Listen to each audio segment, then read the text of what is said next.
மனோ மேல விழுந்த கேஸை நம்ம ஈஸியாக உடைச்சிட்டோம். தயானந்த் பசங்களுக்கு இதில் சம்மந்தம் இருக்குன்னு நம்ம ஈஸியாக ப்ரூவ் பண்ணிடலாம். அதுக்கான ஸ்ட்ராங்கான எவிடன்ஸும் நம்மகிட்ட இருக்கு. இங்க ட்ரீட்மெண்ட்டுக்கு வர மாற்றுத்திறனாளிகளுக்கு அவங்க மருத்துவ செலவுல 25% டிஸ்கவுண்ட் கொடுக்கலான்னு நாங்க முடிவெடுத்திருக்கோம். DMF ஓட வளர்ச்சிக்கு என்னோட பங்களிப்பும் இருக்கணும்னு நான் நினைக்கிறேன். அதுக்காக ஏன் சார்பா 5 கோடி ரூபாய வளர்ச்சி நிதியா நான் இவங்க கிட்ட கொடுக்கிறேன். ஏய், உன் குடுமி என்கிட்ட இருக்குங்கிறத மறந்துட்டியா? ஏய் வணங்கடா. தினம் தினம் உங்ககிட்ட மாட்டிக்கிட்டு சாகிறதுக்கு பதிலா ஒரே ஒரு நாள் உன் கூட மோதி வாழ்வா சாவான்னு பார்க்கலான்னு முடிவு பண்ணிட்டான்டா. டேய் இன்னைக்கு நீயா நானும் பார்த்தலாம்டா, வாடா.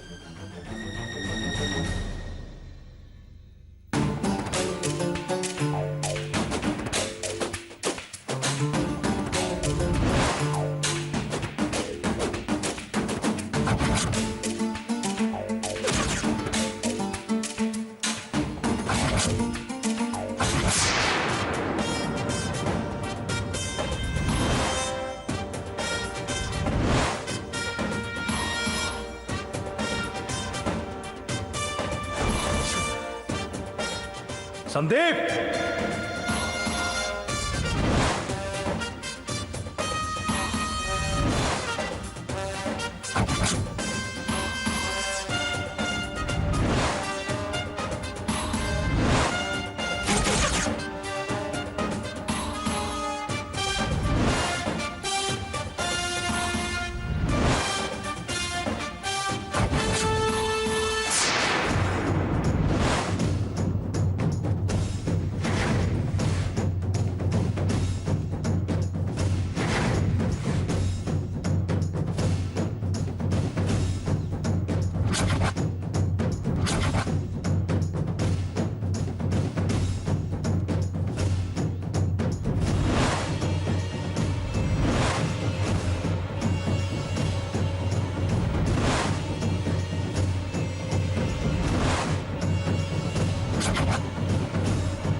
என்ன சந்தீப், எப்படி இருக்க?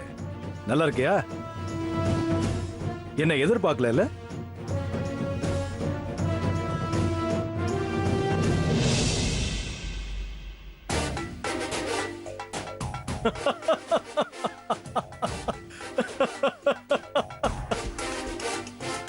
எப்படிடா உனக்கு இது கிடைச்சது? எம்டி மாலுக்கு போயிருந்தேனே. சரி பைக்கை பார்க் பண்ணிட்டு வரலான்னு பார்க்கிங் ஏரியாவுக்கு போனேன். அப்ப யாரோ 2 பேர் சண்டை போட்டுட்டு இருந்தாங்க. யாருன்னு போய் பார்த்தா அது கவிதாவோட புருஷன். அதானே உங்களை கூட ஜெயிலுக்கெல்லாம் அனுப்பிச்சே அந்த அம்மாவோட புருஷன். சரி எதுக்கும் இருக்கட்டுமே மறைஞ்சிருந்து வீடியோ எடுத்து வச்சேன். இன்னைக்கு அது உங்களுக்கு உதவ போகுது. டேய், என்ன ஜெயிலுக்கு அனுப்பி வச்சவளோட புருஷனை இப்ப நாம நினைச்சா ஜெயிலுக்கு அனுப்பிடலாம். அதுவும் அட்டெம்ப்ட் டு மர்டர் கேஸ்ல. சூப்பர்ரா, சூப்பர்.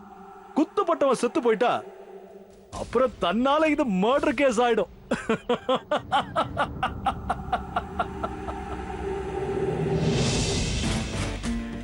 சந்தீப் சார், நான் ஜெயில பார்த்துட்டேன். உங்க பொண்டாட்டி தான் அதுக்கு காரணம். நீங்களும் ஜெயில பார்க்க போறீங்க. அதுக்கு என்ன காரணமாக்கிடாதீங்க. என் பொண்ணை கடத்திட்டு போன உனக்கு ஜெயில தண்டனை கொடுக்காம உட்கார வச்சு விருந்தாடா கொடுப்பாங்க? யோசனை பண்ணி பாரு, நீயும் நானும் ஒன்னாடா? நானும் எங்க அப்பாவும் எப்படி இருந்தோம் தெரியுமா? நாங்க 2 பேரும் எவ்வளவு க்ளோஸா இருந்தோம் தெரியுமா? போச்சுடா, அத்தனையும் போச்சு. என் சாம்ராஜ்யமே உன் பொண்டாட்டினால சரிஞ்சு போச்சு. என்னைக்கு உன் பொண்டாட்டி மூஞ்சில முடிச்சனோ அன்னைக்கே விழுந்துருச்சு எனக்கும் எங்க அப்பாவுக்கு நடுவுல கேப். இன்னைக்கு உங்க அப்பா உயிரோட இருக்கிறதுக்கு காரணமே கவிதாடா, என் பொண்டாட்டிடா, அதை மறந்துடாத.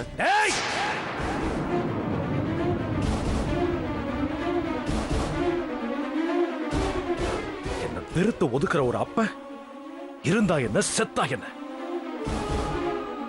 ஆமா, தெரியாம தான் கேக்குறேன். உன் குடும்பத்துல என்ன நடந்தாலும் அதுக்கு நான் தான் காரணமா? நேரா என் அப்பா முன்னாடி வந்து நிக்கிறா. டேய், அதுக்கு என்ன ஜெயிலுக்கு அனுப்ப முடிவு பண்ணிட்டியா நீ? என்னோட திட்டம் அது இல்ல.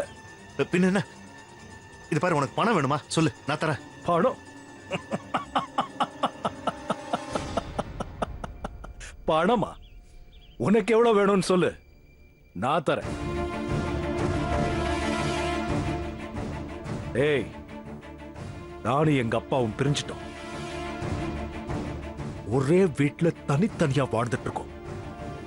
ஒட்டுமொத்த சொத்தையும் அநாத ஆசிரமத்துக்கு எழுதி வைக்க முடிவு பண்ணிட்டான். இன்னைக்கு நான் சந்தோஷமா இல்ல. அதே மாதிரி நீயும் கவிதாவை விட்டு பிரியணும். கவிதா அதை நினைச்சு வேதனைப்படணும். நான் அதை பார்க்கணும். டேய், நீ என்ன சைக்கோவா? சைக்கோ மாதிரி பிஹேவ் பண்ற? கண்டுபிடிச்சிட்டியே?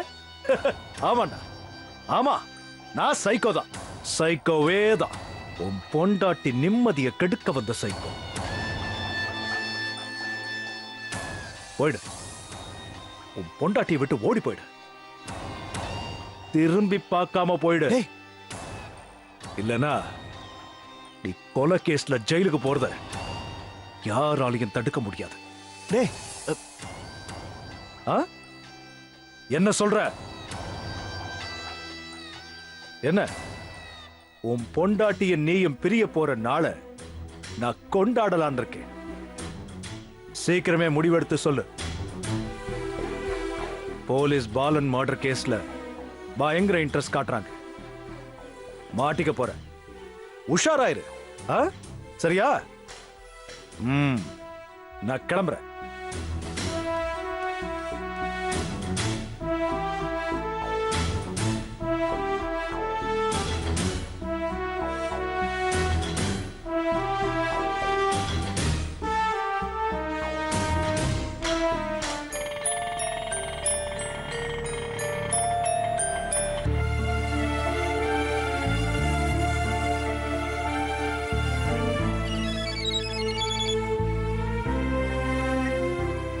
ஹலோ. Hello sir. என்ன போனா மனோ ரிலீஸ் ஆயிட்டாரா? ஆமா சார். நீங்க மட்டும் அந்த வீடியோ எவிடன்ஸ் கொடுக்காம இருந்திருந்தீங்கன்னா மனோ வெளியே வந்திருக்கவே முடியாது. மனோவும் வெளியில வந்துட்டாரு, நானும் வெளியில வந்துட்டேங்க. என்ன சார் சொல்றீங்க? அதை ஏங்க கேக்குறீங்க? எங்க அண்ணனுக்கு எல்லாமே தெரிஞ்சு போச்சு போனா. ஐயோ, அப்புறம்? அடின்னு அடிச்சு கழுத்தை பிடிச்சு தள்ளிட்டாங்க. இனிமேல் அந்த வீட்டுக்கு என்னால போக முடியாது. இப்ப எங்க இருக்கீங்க? நடு தெருவில் வந்து உட்காந்துருக்குங்க. எங்க லேண்ட்மார்க் சொல்லுங்க சார். எங்க வீட்டுக்கு பக்கத்துல ஒரு பார்க் இருக்கும், அது ஆப்போசிட்ல பாத்தீங்கன்னா ஒரு பில்டிங், அங்க வாசல்ல தான் உட்காந்துருக்கேன். சரி, நீங்க எங்கேயும் போக வேண்டாம், அங்கேயே இருங்க, நான் இப்ப வந்துடுறேன்.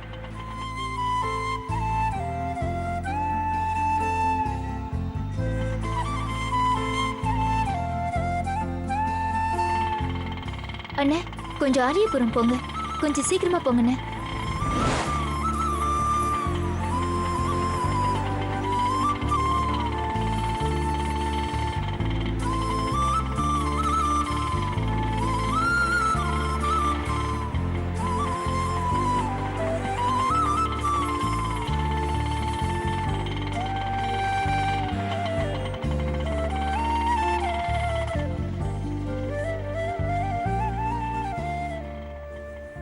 Sorry sir. எதுக்குங்க? என்னால தானே இதெல்லாம். இதுக்கெல்லாம் நீங்க இந்த அளவுக்கு ஃபீல் பண்ணாதீங்க. இன்னைக்கு இல்லாட்டியும் என்னைக்கா ஒரு நாள் அடிச்சு வெட்ட தானே போறாங்க. அவங்கள பொறுத்த வரைக்கும் ஒட்டுமொத்த சொத்துல ஒரு ஷேர் குறைஞ்சது சந்தோஷம், அவ்வளவுதான். என்ன சார் இது, இந்த நிலைமையில இவ்வளவு அசால்ட்டா பேசுறீங்க? வேற என்னங்க பண்ண முடியும்? சரி, இப்ப நம்ம எங்க போயிட்டு இருக்கோம்? எங்க வீட்டுக்கு. உங்க வீட்டுக்கா? ஆமா சார். உங்க வீடு அளவுக்கு எங்க வீட்டுல வசதி இருக்காது. ஆனா அங்க உங்களை யாரும் எந்த கேள்வியும் கேட்க மாட்டாங்க. அடிச்சு விரட்டுறதுக்கும் ஆள் கிடையாது சார். உங்களை அப்படியே விட்டுட்டு போக எனக்கு மனசு வரல. அதான்.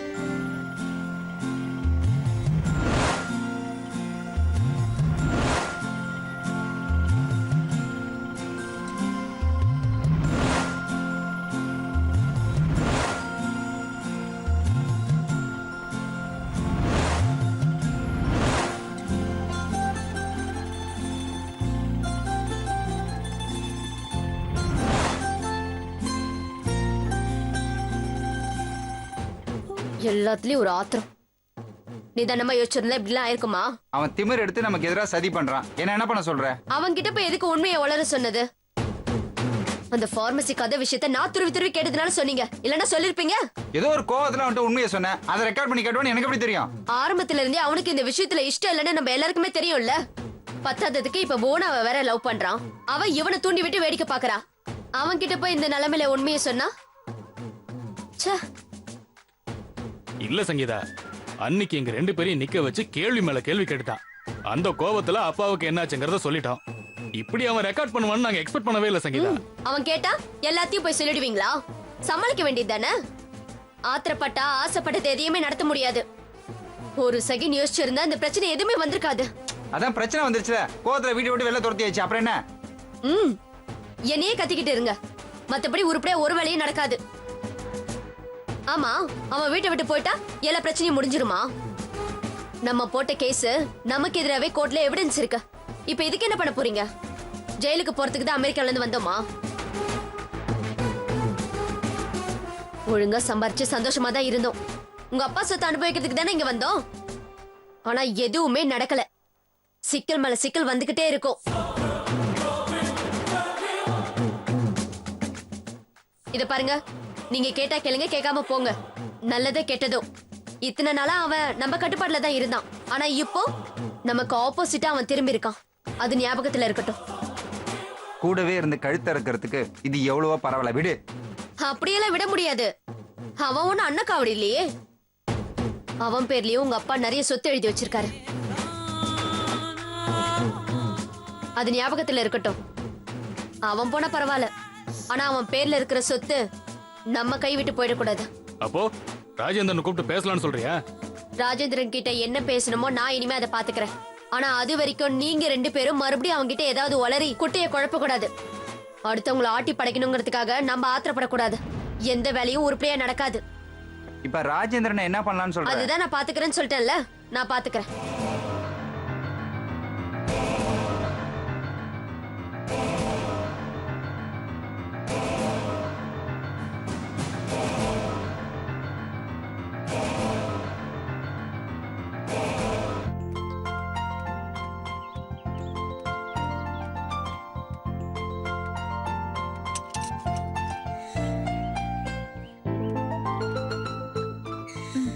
இந்தாங்க.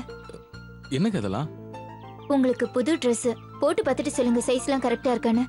அப்புறம் டூத் பிரஷ், பேஸ்ட் எல்லாமே இருக்கு. எதுக்குங்க இதெல்லாம்? ஐயோ, உங்களுக்கு டெய்லி காலையில பிரஷ் பண்ணி குளிக்கிற பழக்கம் இருக்குன்னு நினைச்சு வாங்கிட்டேன். சாரி, என்ன மன்னிச்சிடுங்க. ஐயோ, அதுக்கு இல்லைங்க. அப்படின்னா இப்போ எங்க வீட்டுக்கு நான் போகவே முடியாதா? பவுனட்டா இங்கதான் இருக்க போறேனா? உங்க அண்ணனுங்க கிட்ட அடி வாங்குறதுக்கு உங்க உடம்புல தெம்பு இருந்தா போய் பாருங்க. அதுக்குள்ள போனா உங்களுக்கு எதுக்கு வீண் செலவு? அப்படின்னு நீங்க நினைச்சிருந்தா நெல்லூர்ல என்ன அப்படியே விட்டுட்டு போயிருக்கணும். உங்க அப்பாவோட இறுதி சடங்குல உங்க அண்ணனுங்க கூட சண்டை போட்டிருக்க கூடாது.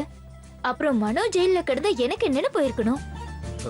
சோ நாங்க எதையும் மறக்கல. கடைசி வரைக்கும் நன்றியோட இருப்போம். ஓகேங்க. இந்தாங்க, பிடிங்க. இந்த பிளாட் கீ உங்களுக்கு ஒண்ணு தரேன். டெய்லி காலையில சமைச்சு வச்சுட்டு போயிடுறேன். நீங்க எங்க வேணா போலாம், எப்ப வேணா வரலாம். ஆனா சாப்பிடுறதும் தங்குறதும் இங்கதான். என்ன புரிஞ்சுதா? சரி, எனக்கு பயங்கரமா பசிக்குது. நான் சாப்பிட போறேன். உங்களுக்கு பசிக்கலையா? வாங்க சாப்பிடலாம், வாங்க.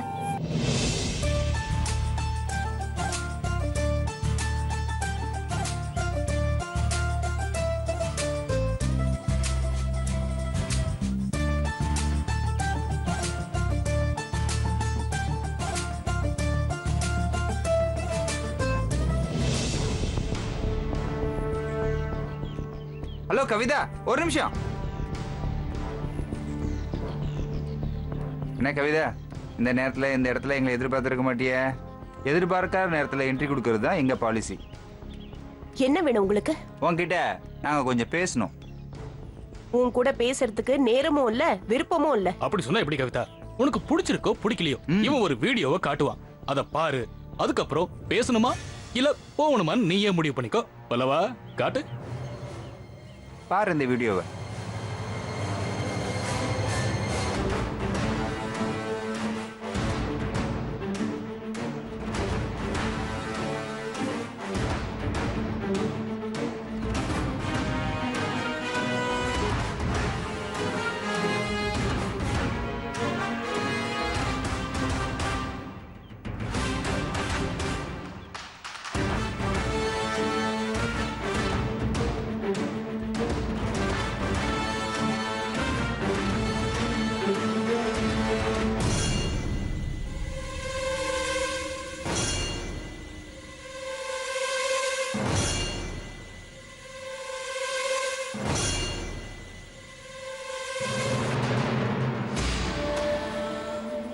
கவிதா இந்தியாவுக்கு வந்த உடனே ஏகப்பட்ட எனிமி, ஏன்னா ஒரு ஃப்ரெண்ட்ஸ் கூட இல்லையான்னு ரொம்ப கவலைப்பட்டுக்கிட்டு இருந்தேன். இப்ப அந்த கவலை இல்ல. ஒரு அருமையான ஃப்ரெண்ட் எனக்கு கிடைச்சிருக்கான். அவன் தான் இந்த வீடியோ எனக்கு கொடுத்தான். நல்லா இருக்குல்ல? 12 மெகா பிக்சல் கேமரா எடுத்தது சூப்பரா இருக்கும் இல்லையா கவிதா? என்ன வேணும் உங்களுக்கு? கற்பூர புத்தி கவிதா, உனக்கு டக்குன்னு மேட்டருக்கு வந்துட்ட பாத்தியா? இந்த வீடியோவை எவ்வளவு விலை கொடுத்து வேணாலும் வாங்க கவிதா தயாரா இருப்பான்னு சொன்ன இவங்கிட்ட இவன் தான் நம்பல. நாங்க என்ன சொல்ல வரோன்னு புரியுதா? இந்த படத்தை நாங்க ரிலீஸ் பண்ணாம இருக்கணும்னா இந்த படத்தை நீ வாங்கிக்கணும். நீ அப்படி வாங்கலைன்னா இந்த படத்தை நாங்க ரிலீஸ் பண்ணிடுவோம். நீ தான் முடிவு பண்ணணும், இதை நாங்க ரிலீஸ் பண்ணணுமா இல்ல பெட்டிக்குள்ளேயே வைக்கணுமான்னு. இதை நாங்க பெட்டிக்குள்ளேயே வைக்கணும்னா நாங்க ஒன்னுட்ட என்ன கேட்பேன்னு உனக்கு நல்லா தெரியும். செஞ்சிடுவல்ல? அவன் ஒண்ணு சந்தி படிச்சு சாகல. ஹாஸ்பிட்டல்ல ட்ரீட்மெண்ட் நடந்தப்போ யாரோ ஒருத்த கத்தியால குத்தி இருக்கான். அதுலதான் அவன் செத்துருக்கான். என்கிட்ட ப்ரூஃபும் இருக்கு. அதனால எந்த யூஸுமே கிடையாது. குத்துனது இரும்பு ராடா இருந்தா என்ன, கத்தியா இருந்தா என்ன? முதல்ல குத்துனது ஓம் புருஷன். அதை மறைக்கிறதுக்காக ஹாஸ்பிட்டல்ல போய் அட்மிட் பண்ணிருக்காரு. இதுக்கான எல்லா எவிடன்ஸும் என்கிட்ட இருக்கு. இந்த கேஸை பொறுத்த வரைக்கும் ஓம் புருஷன் தான் நம்பர் 1 அக்யூஸ்ட்.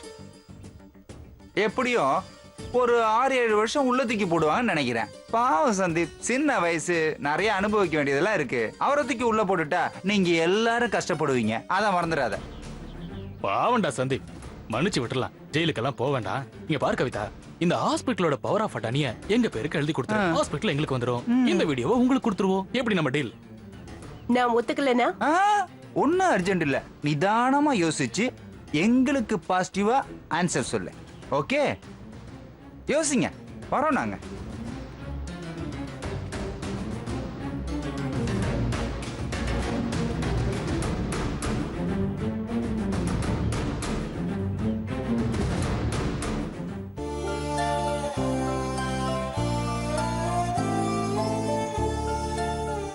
நம்ம எங்க போறோம் மனோ? அது ஒண்ணும் இல்ல, நீ ஒரு ரூமுக்குள்ளேயே இருந்தா உனக்கு கஷ்டமா இருக்கும், போர் அடிக்கும்ல, அதான் சும்மா வாக்கிங் போலான்னு. உனக்கு ஒண்ணு தெரியுமா? நானும் என் குழந்தையும் சேர்ந்துதான் செத்து போலான்னு இருந்தோம். ஆனா என் குழந்தை மட்டும்தான் செத்து போச்சு. அது உன் தப்பு இல்ல, அது ஒரு ஆக்சிடென்ட். உன் குழந்தை செத்து போனதுக்கு நீ காரணம் இல்லையே. நிஜமாதான் சொல்றியா? அப்ப நான் சாகடிக்கலையா? நிஜமாதான் சொல்றேன், உன் குழந்தை செத்து போனதுக்கு நீ காரணம் இல்ல. God promise? சத்தியமா. உனக்கு ஒண்ணு தெரியுமா? நான் அந்த குழந்தைக்கு நிறைய பொம்மை வாங்கி வச்சிருக்கேன். அப்படியா? பொம்மை எல்லாம் எங்க வச்சிருக்க? எனக்கு காமிப்பியா? என் பாப்பாக்கு மட்டும்தான் காட்டுவேன், வேற யாருக்கும் காட்ட மாட்டேன். சரி, நீ பாப்பா கிட்ட கொடுத்து வை, குழந்தையோட விளையாடலாம், சரியா? ஆனா நீ ஒண்ணு பண்ணணும், ஒரு சின்ன டெஸ்ட் எடுக்கணும். ஊசி போடுவியா? உன் கூடவே இருக்க, அதெல்லாம் பண்ண மாட்டாங்க. பயப்படாதவா, சாக்லேட் தருவியா? கண்டிப்பா தரவா.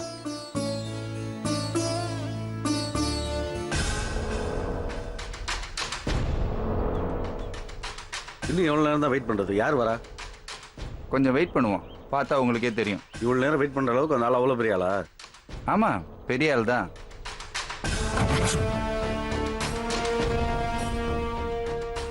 அதோ வந்துட்டாரு. வாங்க சுப்பையா. இவர் தான் சுப்பையா, வெயிட் மிஸ்டர் விஜய்.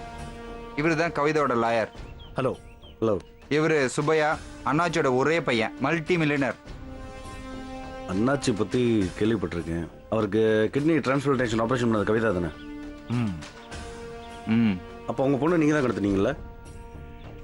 அது மட்டும் இல்லை, சுப்பையா பற்றி இன்னொரு விஷயம் இருக்கு. என்ன? டிஎம்எஃப் ஹாஸ்பிட்டலுக்கு பாலான ஒரு கேஸ் வந்துச்சு. அதான் சந்தீப் ராடால குத்தி அதை மறைக்கிறதுக்காக அட்மிட் பண்ணால, அந்த பாலாவை கொன்னதும் இவர் ஆள் தான்.